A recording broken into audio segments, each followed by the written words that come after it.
हा घोटाळा फक्त 347 कोटीचा नसून पाठीमागच्या 3 हंगामामध्ये जे काही कारखान्याचं उत्पन्न मिळालं त्याच्यामध्ये सुद्धा प्रचंड मोठी अफरातफर अभिजित पाटलांनी केली आहे.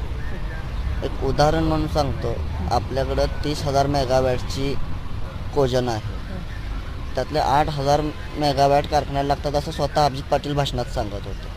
22,000 मेगावॅट आपण प्रति तास निर्यात करतो ₹6.48.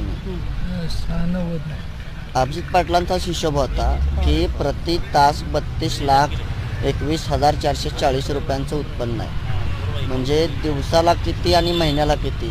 दर महिन्याला जवळपास 10,26,00,000 रुपयांचं उत्पादन ह्या कोजनमधनं येत आहे. कामगारांची देणी किती आहेत? अवघी 41 कोटी रुपयांची. 4 सीझनमध्ये, तर एका सीझनमध्ये 10 कोटी रुपयानं धरलं तर 4 महिने पहिल्या सीझनला कारखाना चालला आहे. मग पहिल्या सीझनमध्ये 40 कोटी रुपयाचा जो काही निव्वळ कोजनचा नफा राहिला तो गेला कुठं? डिस्लरीचा गेला कुठं? कंपोस्ट वगैरे आपण जी खतं तयार करतो त्याचा कुठं गेला? बगॅसचा कुठं गेला? मॉलसिसचा कुठं गेला? अभिजित पाटलांनी फक्त 347 कोटी खाल्लेले नाही आहेत, तर जवळपास 500 कोटींपेक्षा जास्त मोठा अपहार अभिजित पाटलांनी या 3 वर्षामध्ये